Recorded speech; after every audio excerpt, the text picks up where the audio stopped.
Good morning. Welcome to the Maximum Mom podcast. Today, I'm super excited to welcome a guest from Minnesota, Leora Maccabee. Welcome, Leora. Thank you so much. I appreciate it, Elise. I'm sorry, what? I said, thank you so much. I appreciate it. Oh, I'm so glad you are joining me today. And I'm sorry it took me a few minutes to get us on live. I don't know what was happening with Zoom. It just kept saying that I had to restart everything, but finally then it let me. So I appreciate your patience, Leora. Leora comes, like I said, to us from Minnesota. She is an attorney at Maslin in Minneapolis. Leora, tell us a little bit about your practice. I mean, I know you do a lot of things both with business, trusts and estates. Tell us about your practice. But I think I'm sort of a dying breed of attorneys, which is that I'm a generalist litigator, right? So the idea is that if you have a business that comes to you, whatever sort of business dispute that they're faced with, I'd be able to represent them, whether that's a contract dispute, someone stiffed them on a deal, to trade secrets and IP, product liability. So I've done a little bit of all those different kinds of cases, as well as trust and estate litigation over the years. And it's now been, I think, almost 14 years since I've been at the Maslin firm. So a long time. Yeah, that's awesome. I love that. I don't know that I think you're a dying breed, though. I mean, a real litigator, somebody who their practice is focused on litigation. I mean, I think actually that's such a unique niche. I think so many people steer clear of litigation. What do you find? I definitely think that's right. I also think that even when I was, interviewing for summer associate positions, now, gosh, 15, 16 years ago, I remember being asked, like, which box can we put you in, right? Like, which narrow box? And I remember saying or thinking, I don't know if I actually had the courage to say it out loud, but I don't want to be put in a box. Like, who knows where the future is going to go? Who knows what litigation a business is going to be faced with, right, in 5-10 years? So I'd rather have the skills to address any challenge rather than just like one tiny little box of challenges that may or may not exist in, 5-10 years from now. Exactly. I love that. Well, like I said, you're from Minnesota. I understand you kind of grew up in St. Paul, but now you live in the Plymouth area, so kind of that other side of Minneapolis. Tell us a little bit about who's in your family, who makes you a mom. Tell us a little bit about who's at home. Yes, well, I'm a new mom for the second time around. So I have my first two kids in my first relationship, my first marriage. And not as blended as your family, it sounds like it is, but we have the two from my first marriage. We're now 9 is the oldest, and that's a girl, and then 6 is a boy. And then I met my now husband, and so we have a baby girl who is 5 months old. So, or no, 6 months this weekend. So yeah, so we have, and it's nice. It really works well for us. So so I'm very grateful to have those folks in my life. And then I have a lot of family outside of that, siblings and stuff in the Minnesota area. So I went away to law school and to undergrad, but always knew, and Minnesota tends to bring people back here. It sure does. Actually, Minnesota is a lovely state. I mean, having lived there for 5 years, so I'm just a little bitty transplant. We loved Minnesota. I did not have enough good things to say about Minnesota. I loved it. Well, I have to say, I know you're in Washington, and we just came back from a vacation to Coeur d'Alene, Idaho, and Seattle area. My husband is from the Pacific Northwest, so he's lived in both of those areas. And so when I was in Washington, I was thinking I could live here. In my next life, right? You have the after the law, after the children go to college life. I was like, this is a gorgeous state. So I felt the same about where you're living. That's funny. I do think their populations are very similar. I've read various lists where Seattle and Minneapolis often are neck and neck for the most read population. Like, people really like to learn, and I do think their populations are quite similar. And so that doesn't surprise me that you would feel comfortable out here as well. Yes. But I knew when I went to law school, I knew I was coming back to the Twin Cities. And so I made sure to, I had a great contact who's already well in the Twin Cities legal scene. And I basically asked him, who are your recommendations? Who should I talk to and meet with at the various law firms? And I found Maslin and fell in love with it now, 15, 16 years ago. So I did my summer associate clerkship here for a summer, and then, got the privilege of being offered the job here and have stayed on. And I think it's a really unique, there are about 80, 85 attorneys. So I guess that counts as mid-size at this point. Yeah. Mm-hmm. But I think it's a pretty unique space in that it's, well regarded, it's well respected in the industry. It's still very local. There's only one office, which is the Twin Cities. Right. But it's always been very family friendly. And so as a result, some people leave, they go in-house or whatever, but I would never leave and go to another law firm. Like, I've always felt that I'm able to be my full self as a mom, as a human, and still practice law here, which I think you don't hear that often, especially at a larger firm, right? You hear that maybe at a small firm, but to hear at a firm of our size that, women feel that they can, and parents in general can be who they are, can be involved with their families and their kids. I think that's pretty unique. I think that's amazing. And when I lived in Minnesota and was getting back into the workforce, I mean, Maslin was one of those firms that just had such an amazing reputation. So, I mean, I'm not shocked to hear that, but I'm curious, what do you think has made it like that? I mean, are there women in the partnership and like executive leadership ranks? Or, I mean, what do you think has been one of the, or two of the reasons why it's like that? I think that any law firm that's trying to keep women in its ranks, especially young women, you have to both have people you can look up to at the firm and women in leadership. But you also have to do some systemic things. Like, I remember before COVID, when everyone used to be in the office, right, all the time, our air conditioning would shut off at 6 o'clock. So if it was winter, the heat would shut off at 6 o'clock. Right. And that was a message that the firm was giving everyone, whether they had kids or not, go home, right? Go be with your family, or if you don't have a family, go be in the community. But you may log on, many did after kids go to bed, but get out of here. And I think that was a very strong message. And that was something the firm did. They just shut off the AC, and nobody wants in Minnesota summer. You do not want, or Minnesota winter, if the heat or the AC is out, you do not want to be in that building. So that's one of the things I think as a system that the firm did. But the other thing is we have one of our managing partners right now, Keiko Sujisaka, is a woman. One of the women who has been a partner, who's still a partner, but is now off the governance committee, Carrie Kravosa, has been very involved. And so there are a lot of women where you can look up to them and say, okay, it's possible, right? They have kids. Keiko has 3 kids, so I'm like, okay, she has 3 and she can do this, and I can do this with 3, right? So I think that's really helpful as a young woman to see that, and to see that even for the guys who are in leadership, that a lot of their wives are working women, right?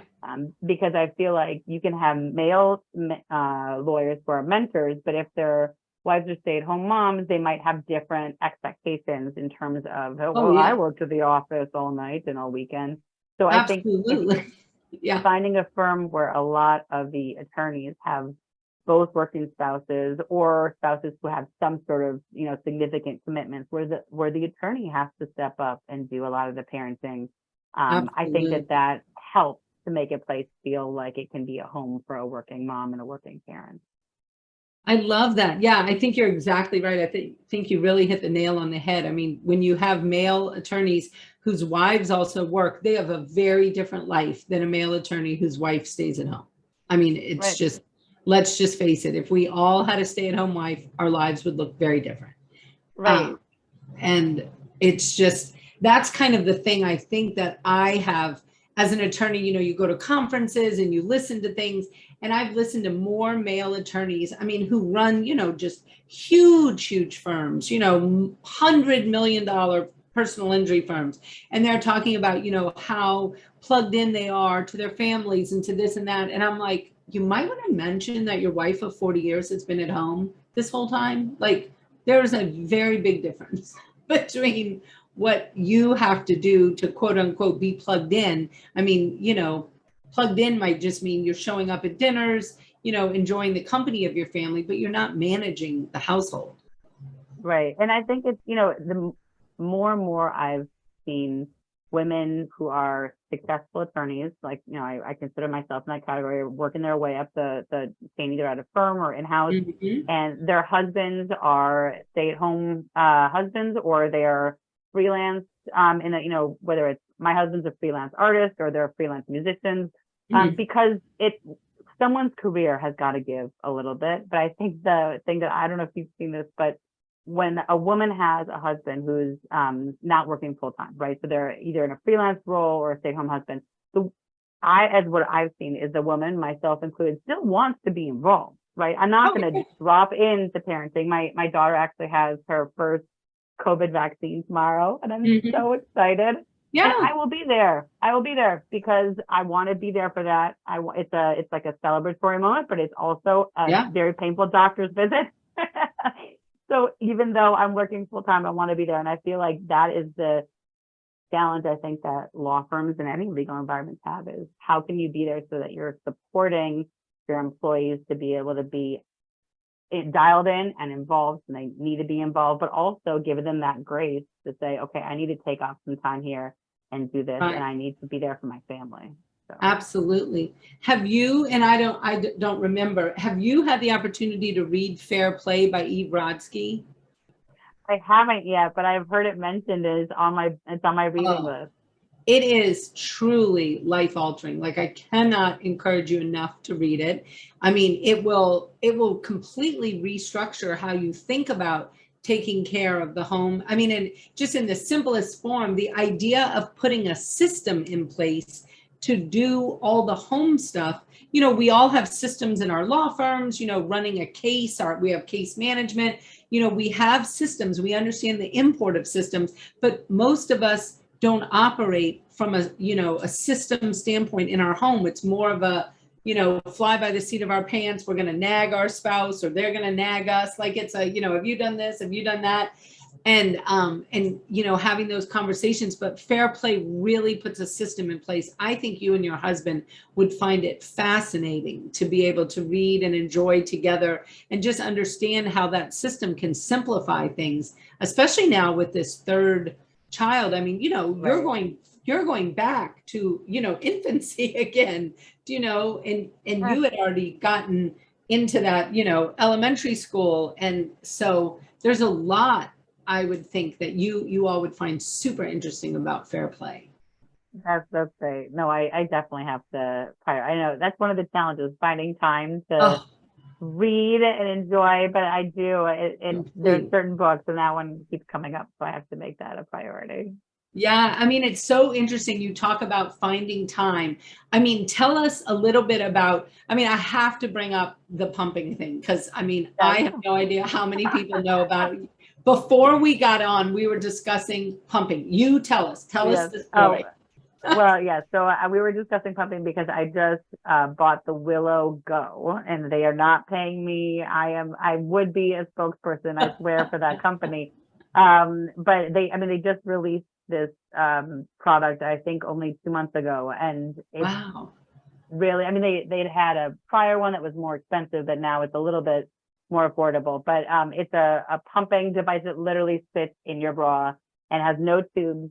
And what I was telling Elise is that I can go about my day. I can meet with my law firm partners, male and female. I could go to a deposition if I had it. I had joked that I could do this podcast interview while it's pumping, although it stopped pumping right before we started, so I put it away.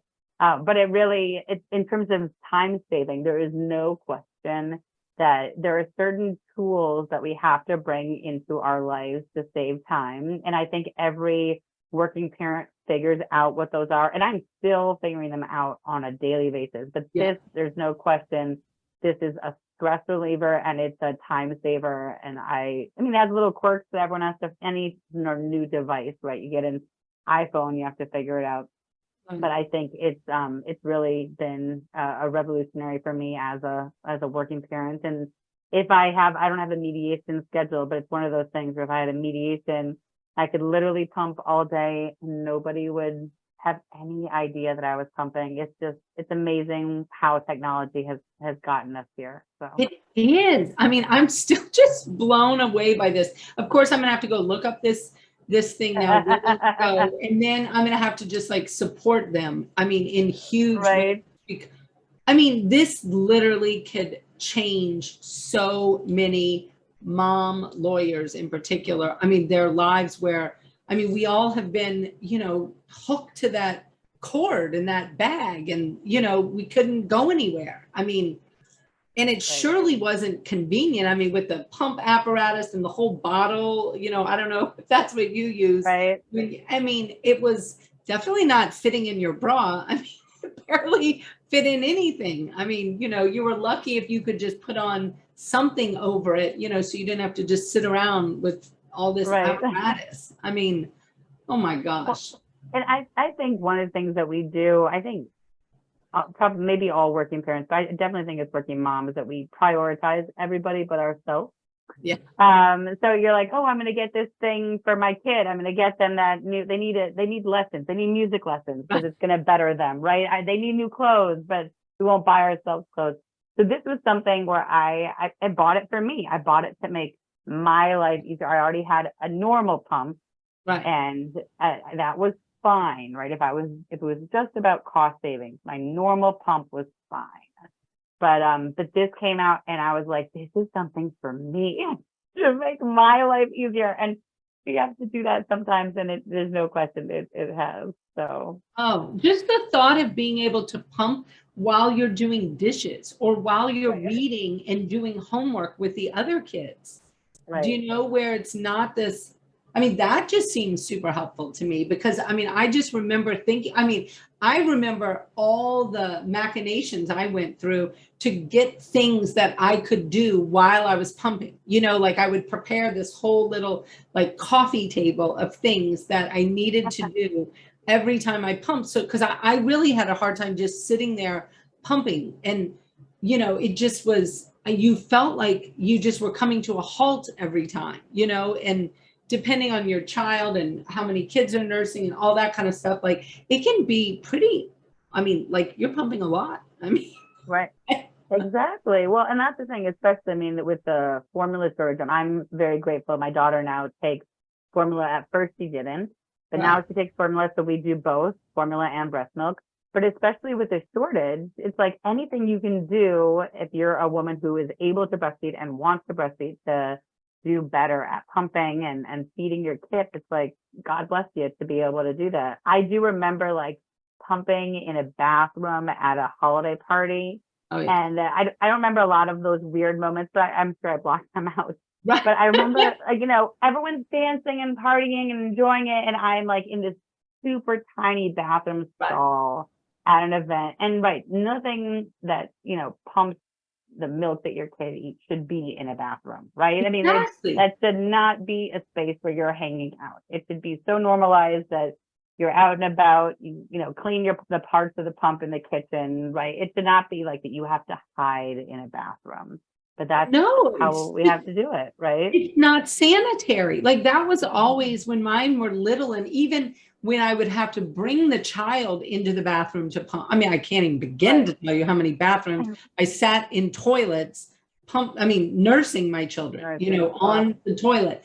And I was always like, this is the most ridiculous, unsanitary place in the world to feed your child. Like, it made no sense to me. And I mean, just seeing that, like we have a shopping center in Seattle, it's called the U Village. It's a lovely shopping center. They have these rooms for women in the ladies' bathroom. They are in the bathroom in the sense of you walk in, but it's like this massive suite area. So they have one room that's got toys, sofas, I mean, all kinds of things where a toddler could stay engaged while you're nursing. And I mean, completely different than the way it was. So I love to see a little improvement. But obviously we have a ways to go. I mean, like we were talking about just with bar exam taking and depositions and mediations. I mean, all the conversation women are expected to have. I mean, sometimes with just strangers, like having to just go up and be like, I need to go pump now. We need a break in this mediation or whatever. Right. I mean, it's kind of awkward, I think, for a lot of people to just even have those conversations. Right. And I know Mothers Esquire is an amazing organization Oh, that's yeah. working on those issues, but you're right that it's almost like an individual basis. We Right. have to figure out what's best for us. If you have a mediation where, I had a mediation before this baby, right, about last year, and it was a full day mediation. It was my client. I didn't want anyone else to step into that room. So it's like, well, what was I supposed to do if I was pumping at that time? I happened to be hugely pregnant instead.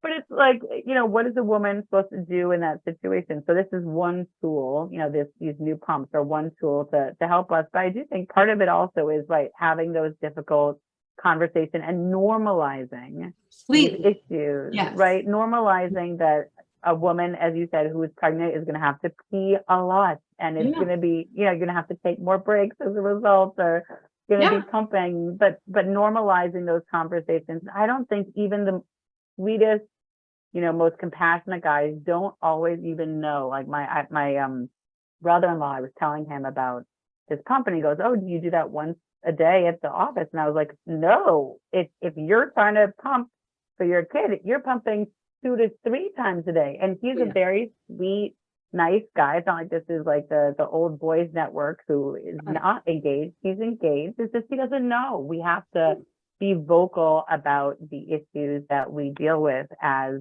working law moms, right? Totally. And make that conversation. Yep, I have to leave now. It's my kid's basketball game. And a guy, a working dad, should be leaving for his kid's basketball game too. Exactly. And I think the more that we are open about what we need, the more that gives them space to be a little bit more involved in the family too.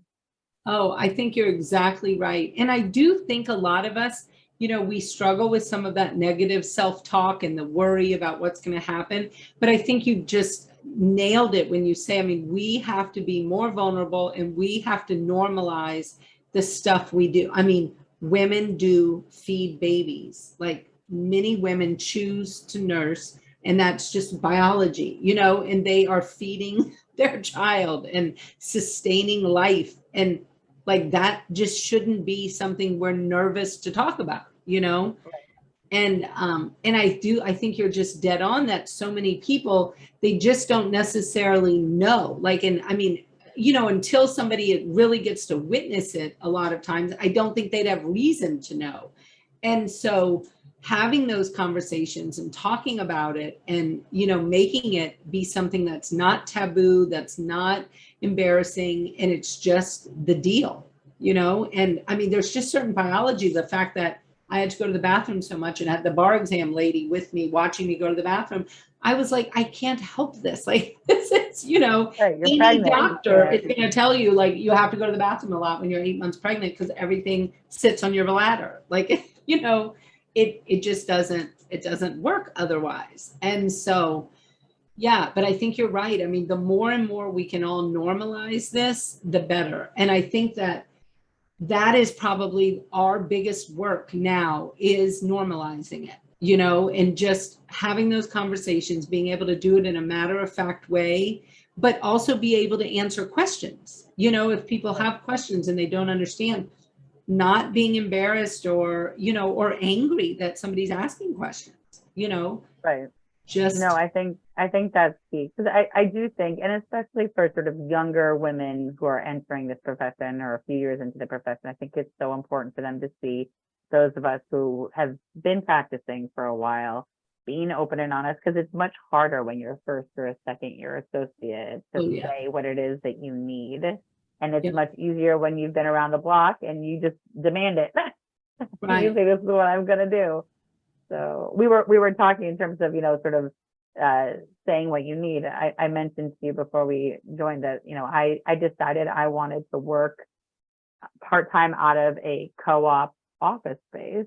I think I was the only person at my firm to have ever done that. I'm sure that there are people who've joined country clubs, right? But no one had joined a work co-op. And I did it because I wanted to be surrounded by incredible women all day who were creative minds who were entrepreneurs, who were business owners. And I wanted to be able to help them with their legal issues, but I also just wanted to be around their energy. And so that was something that no one had done. And my firm was sort of like, "Ooh, really? Okay." I mean, they let me do it. They said they wouldn't pay for it, but they're like, if you want to invest, it's not that expensive. They're like, if you want to do this, go for it. And the funny thing is, now that everyone is working remotely, it would be a lot less weird to ask for it now. But before the pandemic, they were like, why would you want to work someplace that isn't our downtown Minneapolis law firm? I don't understand. And it's like, because I want to be surrounded by these women. And it was also a little closer to home. Yeah. And now, as I mentioned to you, I'm working sort of 50-50, sometimes in our downtown office. But more of the time, it tends to be at this, place in the sort of a first ring suburb, where I'm surrounded by, really interesting women and the problems they face and the opportunities that they have as business owners. I would think that would be such an amazing rainmaking opportunity.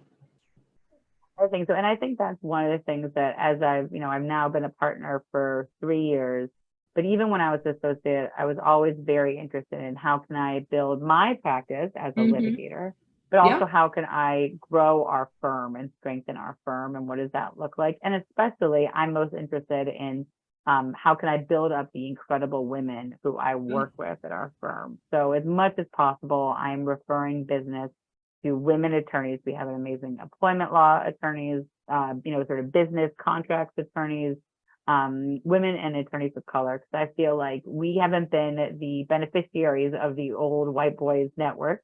And so to the extent that there are opportunities for rainmaking, it's sort of a natural and obvious connection for me. So yes, there's no question that I'm also part of that co-op space, as well as other amazing business leader women groups in town to help make those connections, and hopefully to bring in business, from people who are starting their own businesses or who are executives at established businesses as well. Yeah, I think that's amazing. I mean, I think the more we can do both as mentors to other women and also as real sponsors of, younger people's careers.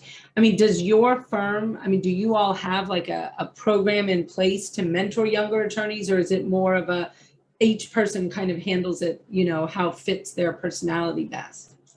I know that as associates, there's sort of a litigation coordinator, or on the corporate side, the corporate coordinator. I think that's more for work. Hey, this piece of work, we want to make sure you're not too overwhelmed. So, one person or two people are dealing that out. But a lot of the mentorship is that one-on-one connections, which I'm sure there are firms, especially as you get larger and larger. I feel like the firms do an even better job of that mentorship because they have more structures in place.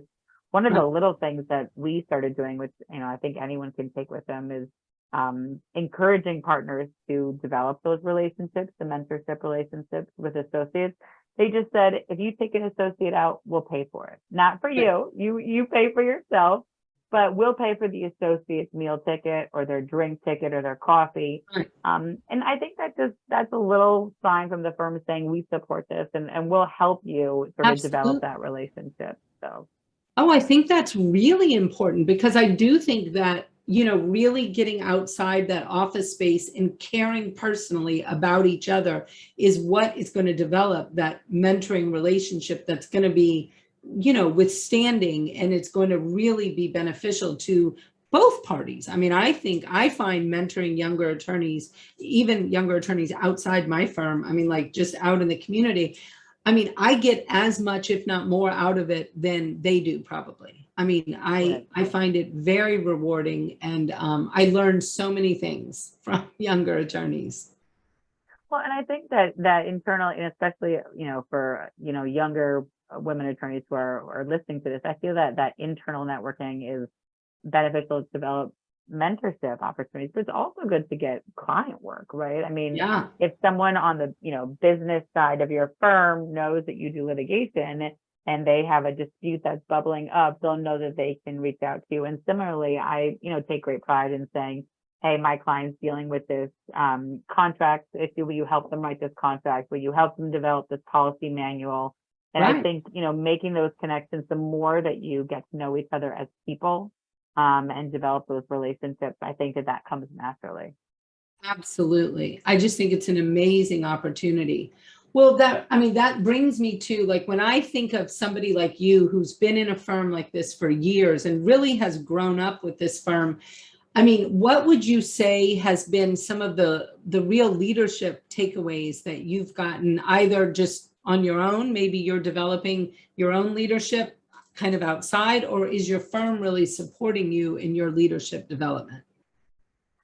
I think the biggest, well, I think there's two pieces there. I think the biggest thing that the firm has done in developing me as a leader is really letting me take the lead. And I guess that's like, sounds corny, but, No? go after my passions. So I Mhm. actually started a nonprofit at the same time as I started Oh, working at Maslin. And at this point, I've been able to step away. We have full-time staff for that. It's called Do Folk. It's a sort of youth engagement nonprofit in the Twin Cities, and now we're expanding to Cincinnati, which is really cool. But oh, I started it at the exact same time as I started our firm, and I was a little bit nervous. yeah. It sort of just worked out that way. I was a little bit nervous that individuals of the firm would think that I was, prioritizing that over the paid work that I was about to get as an attorney. Mhm. And I remember one of the founding attorneys at our firm, Marvin Borman, who's no longer alive, he's passed, but he said to me, we support the work that you're doing. I'd actually been interviewed and I hadn't mentioned my law firm name. I was so nervous that the firm Oh, wouldn't support what I was doing. I didn't even mention their name. And he mhm. said, I saw the article and you should have mentioned the firm's name because we support the work that you're doing. We support that you want to be a leader in the community. We support, the community service. It's very much a community service kind of, opportunity. Right. He's like, we want to honor that. So next time, be proud of where you are and know that we're behind you. And I Wow. did feel that. I mean, before we had an executive director, I was doing fundraising meetings all day long. I would have multiple coffee, because you have to fundraise somehow in order to hire an Yeah, executive director. totally. You need a certain number of dollars to make that happen. And I would do my legal work and then I'd go meet someone for coffee and come back and do my legal work. And I did that for many years.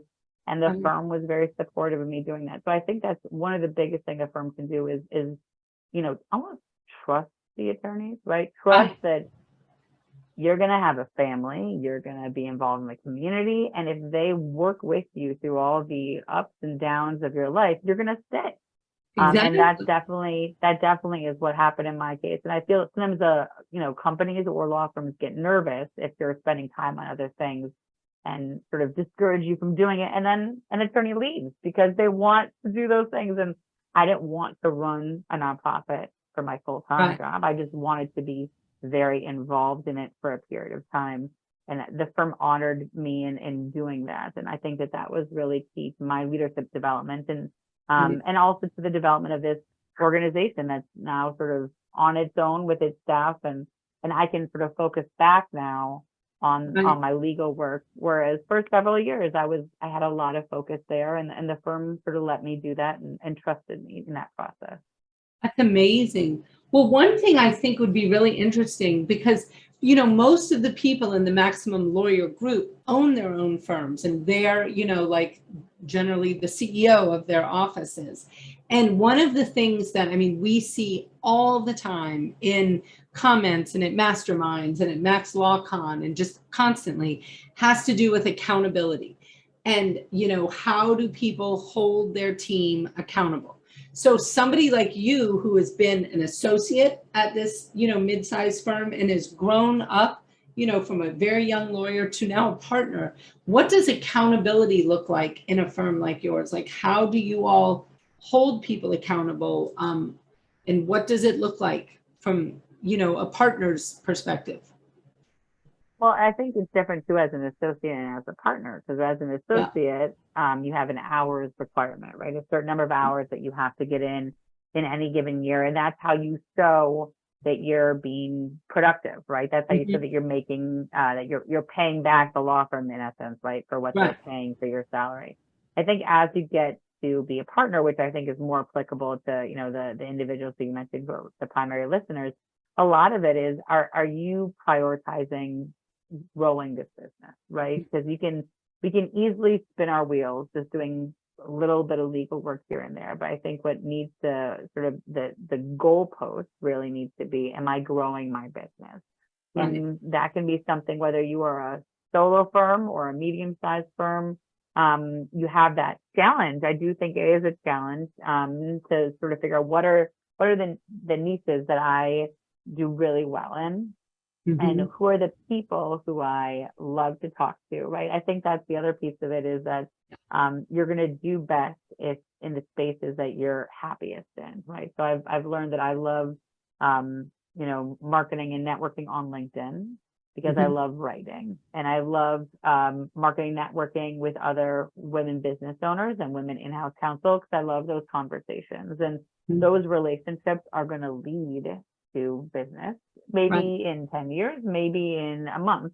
But the point is, you do the things that you love, and you'll grow your business. And so I think that is the biggest thing in terms of being accountable is, what is my focus, and how am I going to get there, and who do I need to talk to, what relationships I need to build in order to get there. And I think the challenge, just like a solo attorney, no one is looking over my shoulder and saying, Leora, are you hitting your metrics?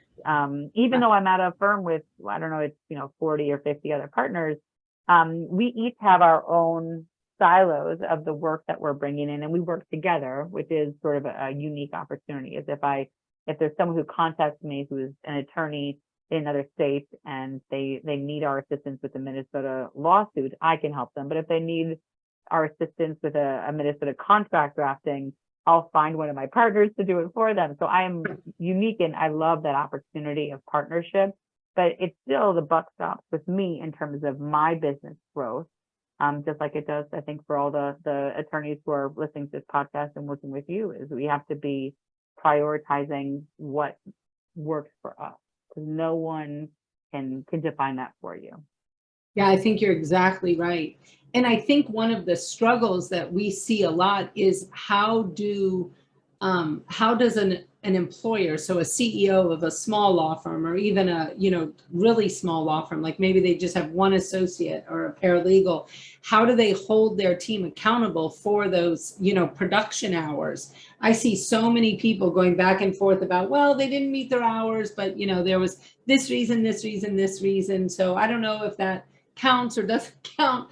And it's fascinating, because I think there is such in a larger law firm, I worked in a larger law firm. We had hours, that was our production, like you mentioned, and there was very little room for negotiation about meeting them or not. Was that your experience as an associate, or was there a lot of fudge room in that? As an associate, and I know that things change over time. So I stopped being an associate a few years ago. Things may have slightly changed in the years since, but my understanding was, here's, the sort of the ballpark of where we'd like you to hit. Right. And if you exceed that, you were much more likely to get a bonus that year. Right. And if you didn't exceed that, if it was a dramatic gap, someone would ask you about it. But if it was just that you were sort of in that range of essentially, 40 to 50 hours a week, right, over the course of the year, then that was fine. So there wasn't a lot of emphasis. I know that there are definitely the larger firms that expect so many hours that I don't know how people find the time. What I realized as an associate is, I was like, this is as many hours as I have, especially as a young mom, right? Right. This is the number of hours I have. I'm not going to get a bonus. And I just became okay with that, right? That I could get in that range where it was good enough, and I couldn't get in that range of the gunner, right? As I say in law school, right? That above and beyond, just killing it on hours. I could never do that, because with kids, number one, I couldn't. Number two, I didn't want to. I wanted to be there. I wanted to cook dinner. I wanted to be there in the evenings. And so that meant that I wasn't blazing through the hours the way some people were. And I think it was just an understanding, okay, so I won't get an extra 5 or 10 or 15,000 the end of the year. So be it, right? We still, as attorneys, make good money. I would rather be there for my kids. So I do think it's a dance. I think, there's a certain level where you have to be in that range where you're still contributing, you're paying the firm back for your salary. Right. But I do think that working parents have to choose, are we going to be available for our kids and our families, or are we going to be that crazy working until the wee hours in the morning on billable cases? And that just wasn't something that I prioritized. Right. And it wasn't right. I wasn't penalized for it. I didn't get the bonus. So. Yeah. Which makes such perfect sense to me. I mean, about the choices we have to make. One of the things, though, that I know as a business owner myself that I'm really grappling with is, and it's going to sound weird, but is the whole idea of a 40-hour work week. Like, who came up with that? Because I actually think 30 hours works a lot better for everybody. And so I've been really wondering, how do we restructure our whole office around a 30-hour work week, that being a full-time schedule? I just know as a mom, it was always a real struggle if you added the 40 hours plus, some time extra, because there's always some time extra, plus your commute. I mean, Right. You easily were looking at like 55 hours a week of actual work, where you were involved somehow in getting there, doing something, attending a function, whatever it is. At least I did. And it was 55 was really pushing it to raise my kids and to, do the things I wanted to do outside of work. I completely agree. And I feel like there are other countries, I don't know how many of your, listeners and colleagues in this space have in other countries, but I feel like other countries have figured that out. And the US is sort of lagging on that, you don't need to work, whether it's that you take Fridays off and that is your get stuff done day, Mm-hmm. Yeah. or whether it's that you're not working as long a day on all the days of the week that you can be involved for your family. And I would say, I think summers are the worst time. I mean, maybe, once your kids are grown, it's less of an issue, but for us, I mean, summer camp only goes, it's a much shorter day than the school day. And a lot of kids need to be driven places, right? I drove my daughter, luckily it's actually near my office in downtown, but I drove her to her camp and it's a 45-minute drive. So luckily my office is only 5 minutes from it. But otherwise, that's a 45-minute drive to drop her off and then to pick her up and a shortened day. So what are these lawyer parents supposed to do in the summer? And I feel like that, especially if you're going to do a 30-hour work week, is figuring out, start with the summer, because that's the worst time to make that juggle. So, and I feel like especially if someone's building their business, whether they're at a solo firm or a small firm or a mid-sized firm like me, is that I want to fill my weeks with lunches, with coffees, with events, if I can swing it, in order to make those connections. And yes, some, meeting might be just a half-hour Zoom, but as you know, the strongest relationships are not just a half-hour meeting. It's an hour and a half sitting down and getting to know each other. Totally. And those hours add up.